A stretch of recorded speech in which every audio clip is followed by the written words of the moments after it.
episode 317. And this idea was, let's bring some people together inside of the community and let's see what we can do with some basic core values of education, integrity, community, and excellence, and see what we can do to enhance the trade of auto repair.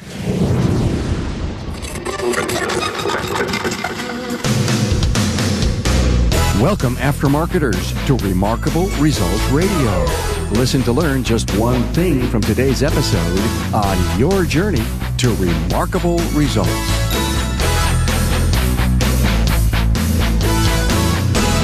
Welcome, automotive aftermarket professionals, to episode 317 with shop owner and philanthropist Mark Colaw from Seymour's Garage. If you always wanted to give back to your community while building a stronger image for our industry, this is a must-listen episode. I promise you will be amazed and fascinated by this story, this effort that you could start to do in your own community. I hope I've piqued your interest. Hey, Carm Capriato here to tell you that the Aftermarket's premier podcast is supported by Federal Mogul Motor Parts. They are the reason you enjoy these great aftermarket interviews. You know the brands. You've embraced them for years. Moog, Felpro, Wagner Brake, Anco, Champion, Seal Power, FP Diesel, and more. They're the parts techs trust.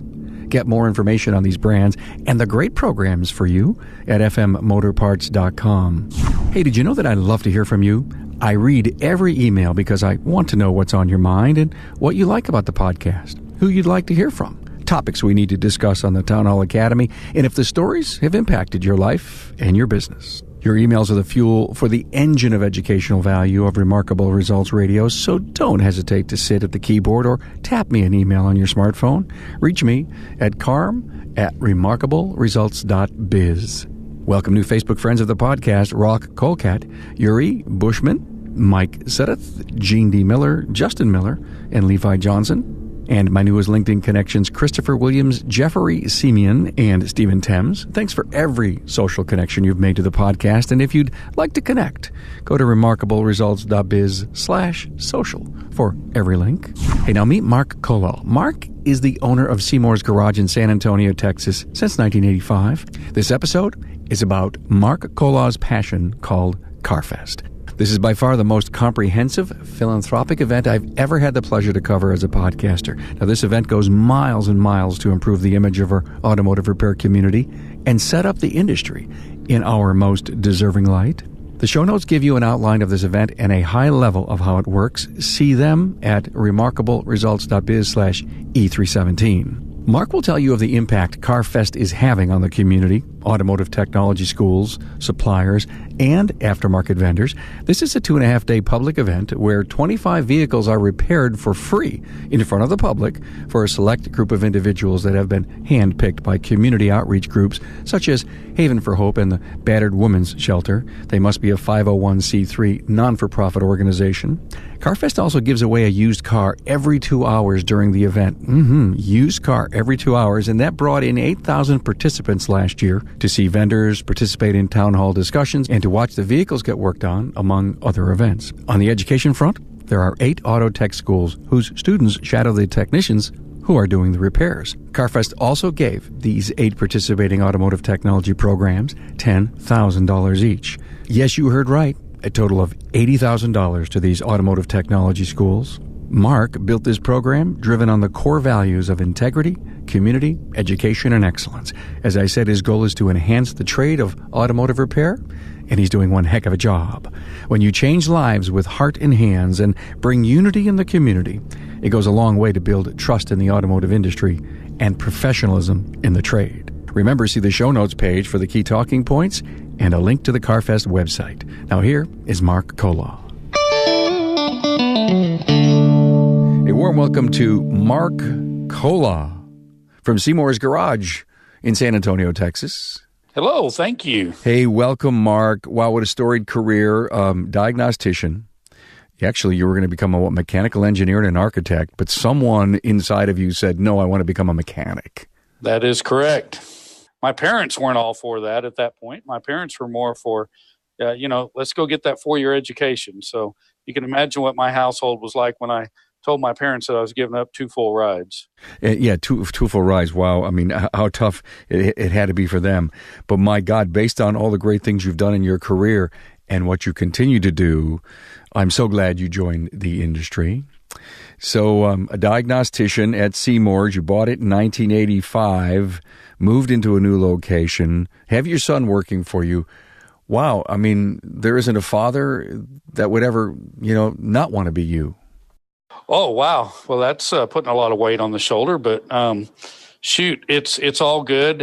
We've had a great run, and we're not done, and we're grateful for where we came from. We're grateful for the Seymours who were my mentors in life and business, and that's how I got started when I started there in 1977, and then bought the garage, as you said, in the 80s, and moved to a new facility, and have grown to where we are today. The reason that you're on the podcast is something that's called CarFest, and I would really love to dig into a little bit of the background of the business and your incredible success in a speaking career and a training career for many great aftermarket and OE companies. And let's do that another time, but I think the great strength of our message here today is something you started called CarFest. And I remember you telling me that my wife jokes, you told me, and she says, I don't want Mark to ever have any windshield time because he keeps coming up with new ideas. Yeah, she definitely wants to limit me on drive time. And being from Texas, there's a place out in West Texas that we love to drive to, and it's about 5 hours worth of driving. And so she doesn't let me drive out there and back by myself because that's way too much windshield time. But from that, I had an idea, and this idea was, let's bring some people together inside of the community, and let's see what we can do with some basic core values of education, integrity, community, and excellence, and see what we can do to enhance the trade of auto repair. I love it. I mean, you're really covering so many different areas. And, we talk a lot about the show on vocational education, and you nailed it. We talk a lot about the show about philanthropy and helping people with their automotive repairs, and you nailed it. We talk about involving vendors in training and in engaging them in helping the entire industry, and you nailed it. Did all of this come at once, or did it? First of all, I guess what we really should explain is, what is CarFest?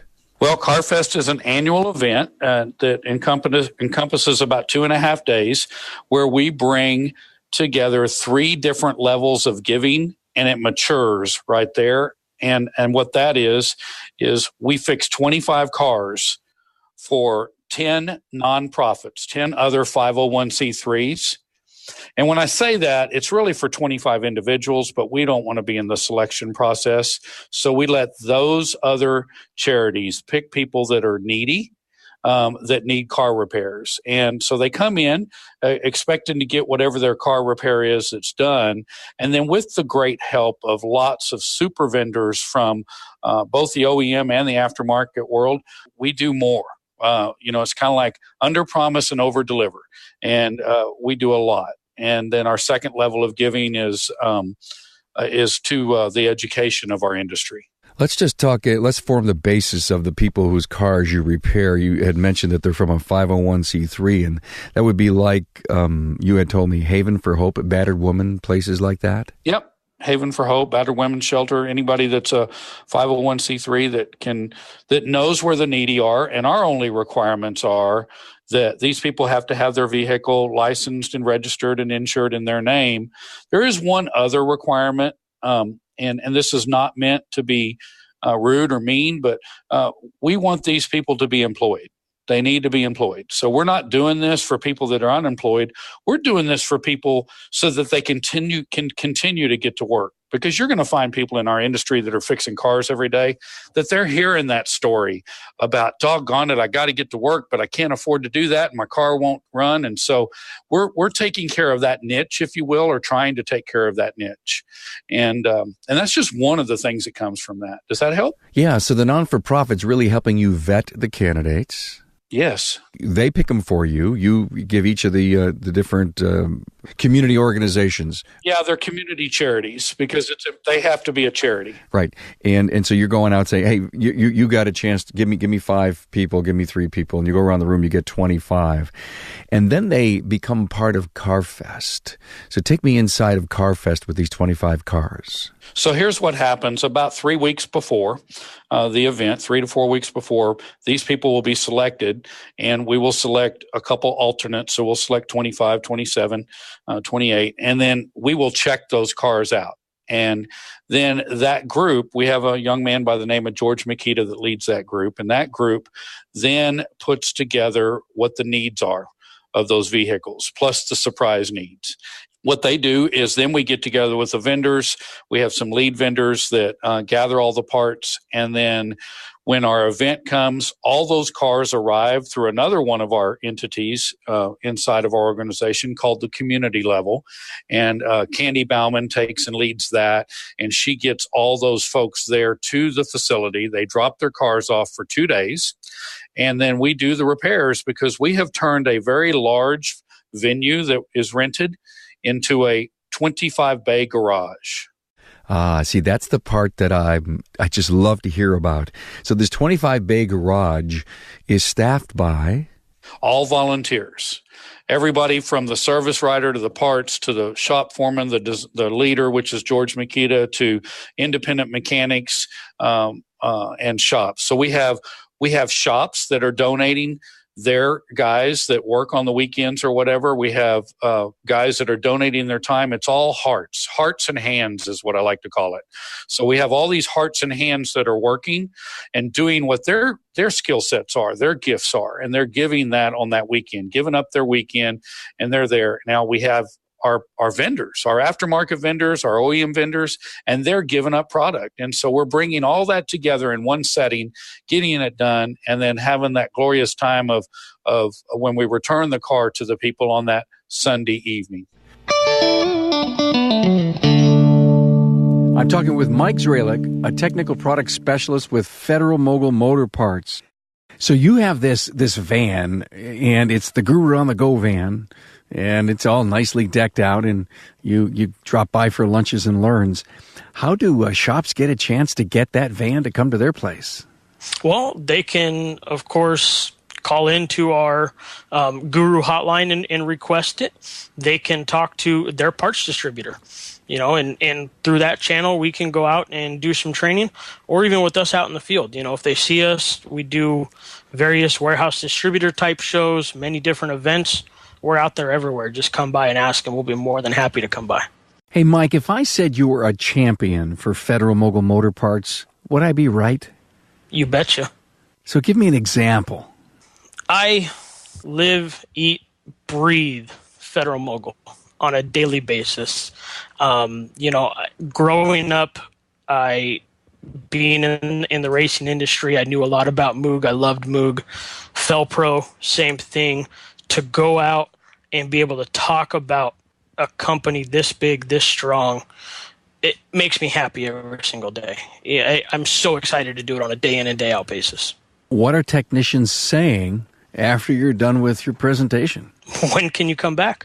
They want more day in and day out. They want more, and you have more to give. You've got so many key product lines in the industry. Oh, we have a ton of product lines and a ton of training that's available, with those product lines and on a technical side too. How dazzled are the techs to see that compression-loaded ball joint with the pre-installed integral dust boot?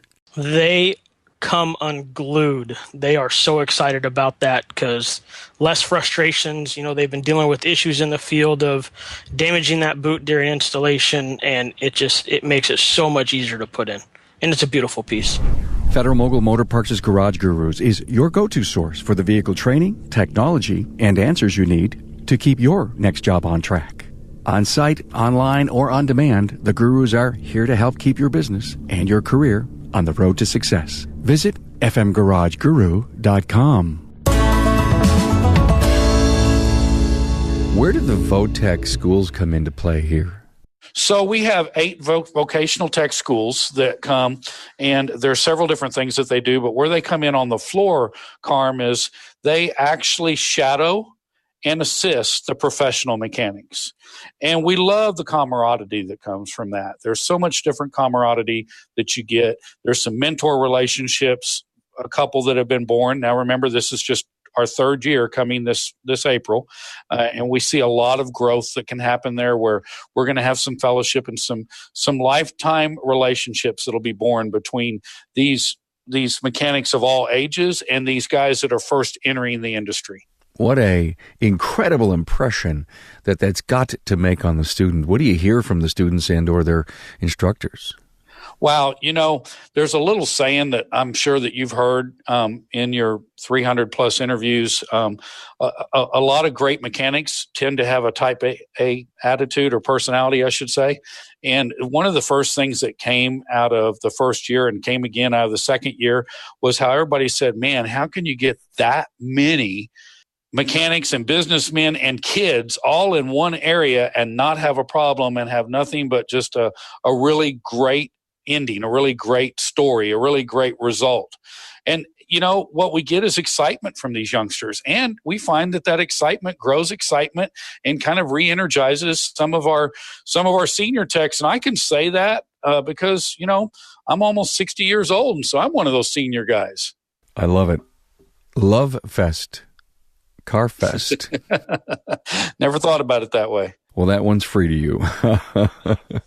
So somebody checks out all these 25 cars, and they find out that 10 of them need tires. I mean, it's an expensive proposition.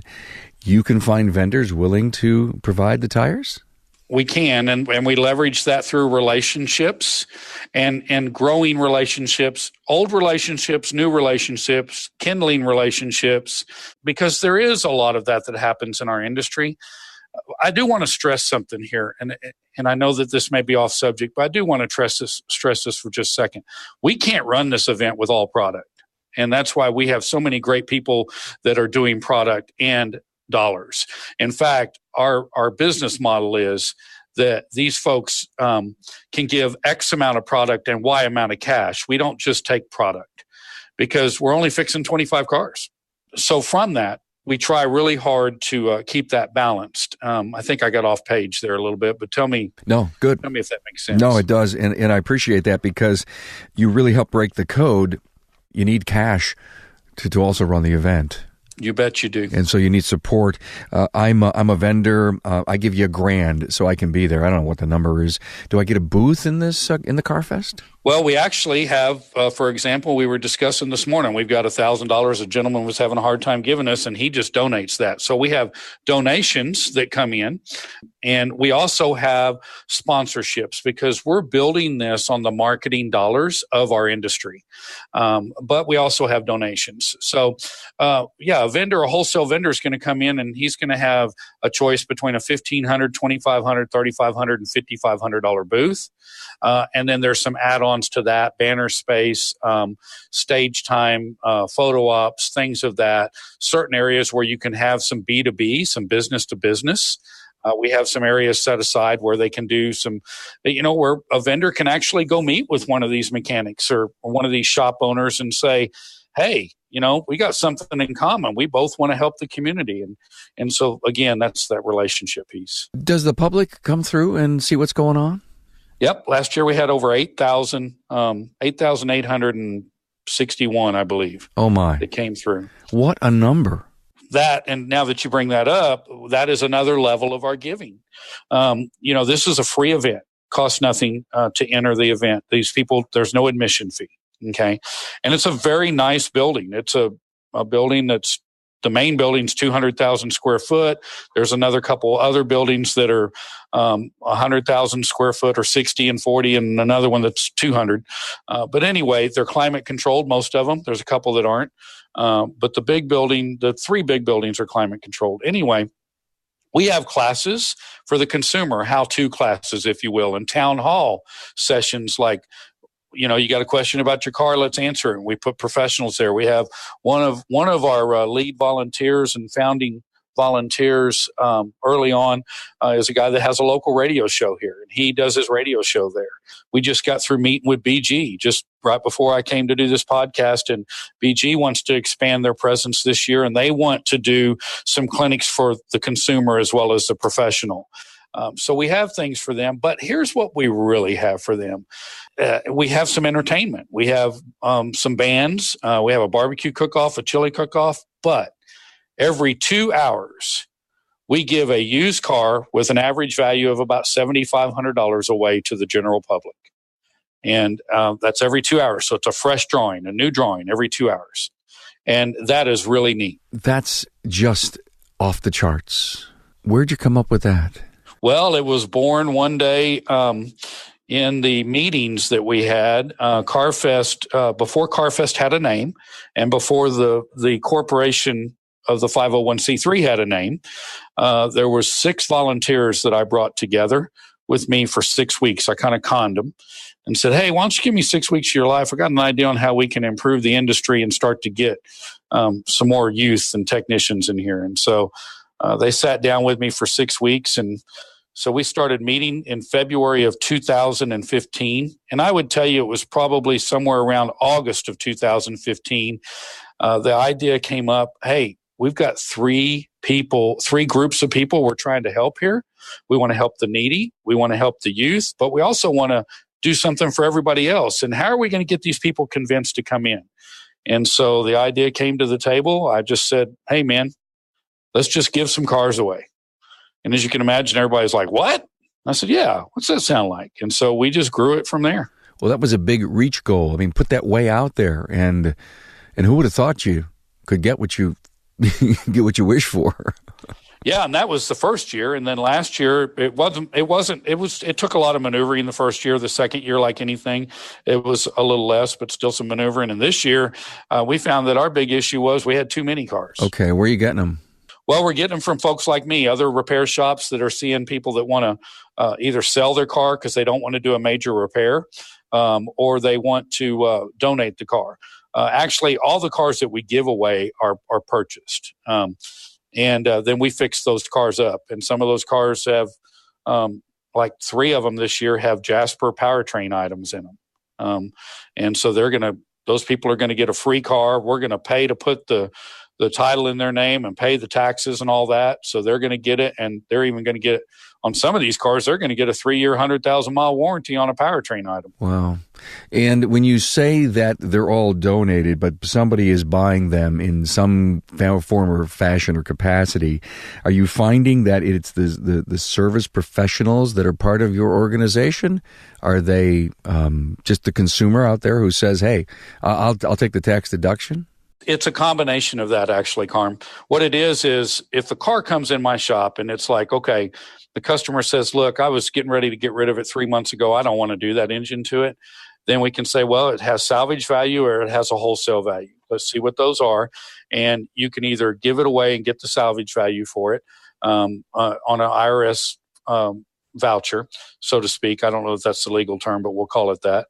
Or maybe I can give you $500 for this car and then I'll fix it and you can come back and maybe win it next year. I've actually done that and had the people come back and try and win it after they bought their other car. So, and that's just what we do. They either sell it to us or donate it to us as an individual businessman.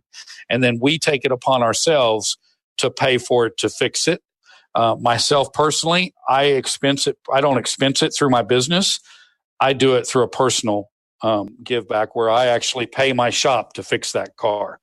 But we have lots of different ways to do that. That's the great thing about CAP and CarFest is that we have all this diversification where people can fit in with their current needs or wants. I just love it. This has got to be a full-time gig for you and 10 other people to pull this off. It is a full-time gig, and my wife, my wife will testify to that. But I still am running a business, actually a couple of them, and still doing some other volunteer work. But I've got great volunteers, and I'm a volunteer. We only have one paid staff member, and she works her hiney off. trying to keep a bunch of cats herded and doing the right thing. And then I have a couple of my staff members that help as well. Angie and Melissa and Tawny help. It's great. A couple of things that are going through my mind right now, and I'm not going to wait till the end of the show to ask you this. Let's assume that there's some people out there just falling in love with your story and your idea. So how do I do something like this? Will you ever someday produce some kind of template that you can share with other people who may want to have a CarFest, quote unquote, in their area? You bet. And that is the ultimate dream.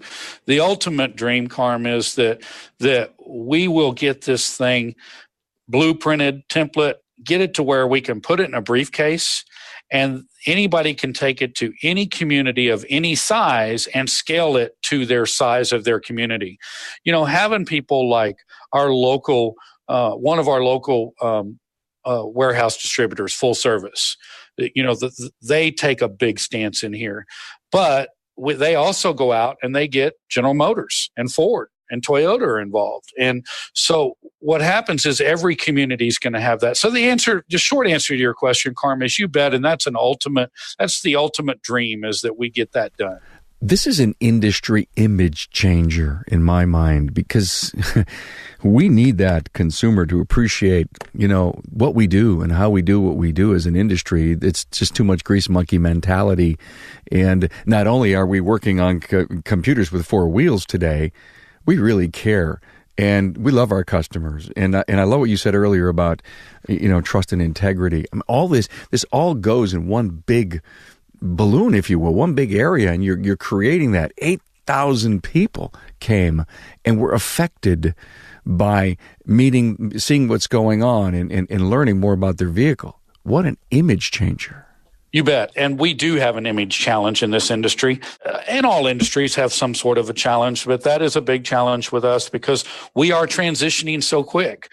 In the 70s when I started, the transition was there. And I can remember when we first put regulators inside of alternators, and all the guys I knew that were 40 and 50 years old were running for the hills. And if we would have even mentioned the word computer, then they would have thought the Jetsons. In fact, I think they did. Because, the first computer was in 1976, actually 1973. People don't necessarily remember that. But it is one big image changer. It is a game changer. And I like those terms, game changer and image changer. But I'd like to take it back just one step back just for a second. And you've touched on it, but I'd like to also share this. And that is, we are changing lives. When you change lives and not change a life, when you change lives, plural, then that will go viral at some point. Not viral like you and I know it today in cyber, but that will grow. And that's what we're shooting for. That's why I love the template question, because we definitely want that. We would love to see this all over. We'd love to have a Champion of Champions event someday. But that's thinking pretty far out. Well, that's okay. I hope we're all around to see that, and I hope it does grow based on the size of your dream. Let's talk about the school that you're involved with, Texas State Technical College, and then tell me about the connection to the Voc Tech Schools in your event. So we have 8 schools, or 8 campuses. And Texas State Technical College is a really, they're all good. So I don't want to slide anybody here. They all participate. And remember, when we go through this, we came up with a mission statement. We did our core values in the beginning. Then we did our mission statement. And then we put a tagline in there, not really a call to action as much as a tagline. And our tagline is unity in the community. And so, this is where we do unify schools, just like we unify the OEM and the aftermarket, and we unify their different labels. And so we have Texas State Technical College out of Waco, Texas, which has a campus in Waco, a campus in Harlingen, and a campus in Sweetwater. We have St. Philip's College, who has a diesel campus and an automotive gasoline technology campus here. We have ATI out of Houston that comes, because we don't have a campus here for them, but they come from Houston. We have Southern Careers and South Texas Vocational Trade Schools. So we've got 8 campuses involved. But TSTC has been right there helping in the back scenes too. They do a lot, and they all do. I don't want to slide anybody. But what I love about what TSTC is doing is they're a university accredited program now. And so when you get these guys that are wanting to make a career change or an education change, and they've started in a junior college going one direction, and they find that they can do something in our industry, it's much easier to switch with them. They also have a money back guarantee. Yeah, tell me about that. I don't know everything about it, but I will tell you that in general, what happens is if you're not employed in a 6-month window, I believe it is, then you get your tuition back. Now, there's a couple reasons for that, and I would encourage the audience to check into that. As businessmen, small businessmen and businessmen alike, you can find all the pluses for the business and all the pluses for the student and the parents of the students. And that's what I like. I like the fact that, again, we're getting double value. What we're trying to do with CAP and CarFest is we're trying to make sure that people get double, triple value for their money. Jumping back to the vendors for a second, vendors go to trade shows everywhere. And those trade shows cost them a lot of money, not just to get there and not just their resources of the people that are there, not just their backdrop, but the raw cost of what they write us a check for. And we want to help the industry in that level too. We want the industry to see that there are other things that you can do at these trade shows so that you can enhance, again, that image of the automotive industry, but also give your vendors more value for when they're having to go somewhere, because they have a budget and they're pick and choosing. We want them to choose us. Got it. So you're fighting for some of that marketing budget from the vendors. Yeah, and you have to be willing to do that because these guys have choices. We have guys that have choices to go to 3 different events or 2 different events plus ours. We have a return rate of, I think 2 are not returning this year simply because they had to pick another event this year. You had told me, Mark, that you are helping schools get money so they can buy equipment. What we're doing there is we're giving $80,000 cash back to these schools and $20,000 in product in partnership with our vendor, Jasper Engines and Transmissions. Jasper Engines and Transmission gives away the product, $20,000 worth of product split among those 8 campuses. And then that $80,000 in cash goes back to those 8 campuses, $10,000 to each campus. And then their automotive technology programs get that money to use inside of their program however they need to. Where's the money coming from? It's coming from the money we earn from the vendors and sponsors. Got it. And our title sponsor is Jasper, and they're a big contributor in that. Well, they're a great supporter of our Town Hall Academy. That's great to hear. Great to hear that they're working with you on that. Yeah, no, they're awesome people. So the consumer doesn't pay to go, but they care to go because there's so much action, so much to learn, so much to see.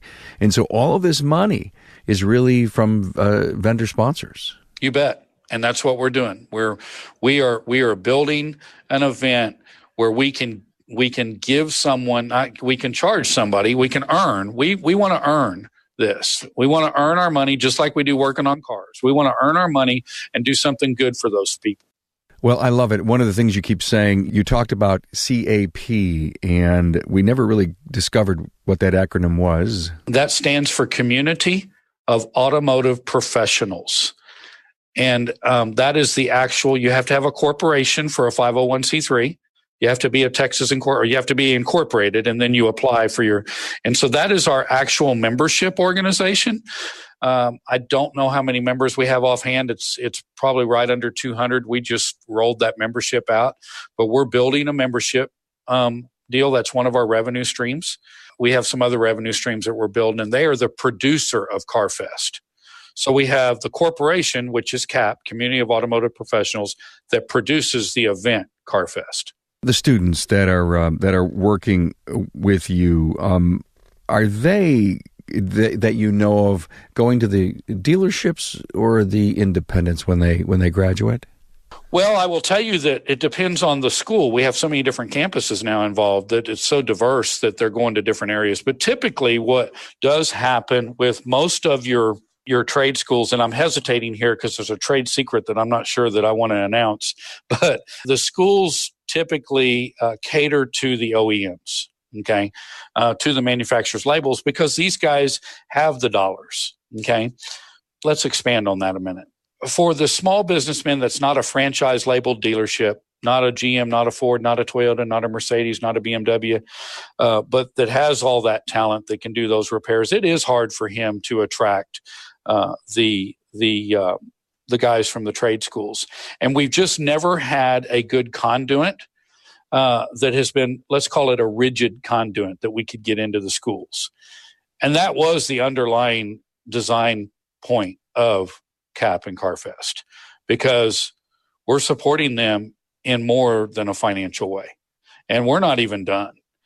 There's other things that we want to do. We have a mentor program that is sitting in the incubator that we want to put on this template. We have so many things, but you can only do so many at a time. And so we're taking our time on that. But we are offering more than just money and give us your kids. That's not what we're saying. We're saying, here we are, here's some money. By the way, we're working on some new things, and we're working on a scholarship endowment fund too. So we have lots of things in the incubator. We haven't turned on the power to all those incubators at this point yet either. Wow. I love what you just said. An incubator, if you will, for the independents, scholarships, mentoring. So you must have taken an awful lot of trips out to West Texas for you to keep coming up with all these ideas. That was just one. It was just one. So you're an endless ball of energy, right, Mark? That's what people say, but I'm blessed. There is no doubt that I give the glory to our Creator, and he definitely is. It's his vision. As one of our guys told me recently, sitting around our table, he said, "You know what, Mark?" He said, "All visions come from the Creator. It's really not yours." I said, "Did I say something wrong?" But anyway. You bring people together, no doubt. I'm sure that you've got an awful lot of help bringing the vendors together and the colleges together, but you're a connector of people, and you've seen the vision of what this industry needs, and I love how you have almost hit every quadrant, from Voc Tech to independents to vendors to consumers, in an event called CarFest. And boy, I just can't wait for this to go nationwide, and I would love to help you. Well, I'm glad, because and hopefully this right now, the best thing that could happen from this interview is that more and more of the vendors are excited about it, and they'll find ways to support us so that we can finish growing this, get the template the way it needs to be, and we can share that template with vendors so vendors can go to the communities and do it. Well, let's put it this way. I believe there's going to be an awful lot of people that share your vision and passion for the industry who would probably reach out right away to you and or to me saying, ooh, we need to get this template. And when is Mark going to have at least some sketch of this? I'm sure with what we talked about, people could start, but I believe somebody could actually start this on a small scale, because you started small. I mean, it grew over 3 years now. This is your third year? This is our third year. Wow. It's our third calendar year, and it's actually our third. This is our third event in 2 years, technically, from the first event. We rolled our first event out April 15th of 2016, and we did our second one April of 2017, and we're doing our third one April of 2018. So we have shoving 3 of these in a 2-year window, basically. Got it. Well, good for you. I loved it. Hey, would you come back and tell us more about this and when you're ready to do the template? You bet. Hey, I so enjoyed this. Kudos to you and your team for pulling this together. Mark Colaw from Seymour's Automotive and CarFest out in San Antonio, Texas. Thanks for being on the show. Thanks, Carl. Hey, thanks Mark Colaw from Seymour's Garage and CarFest for sharing your passion on changing the image of the automotive trade through community outreach with helping hands and a big heart. I'll be very happy to get your blueprint out to help other shop owners build this program in their community. See the show notes with the key talking points at remarkableresults.biz/E317. Please help get this episode out to every one of your colleagues. Thanks, and we'll talk soon. Thanks for being on board to listen and learn from the premier automotive aftermarket podcast. Until next time,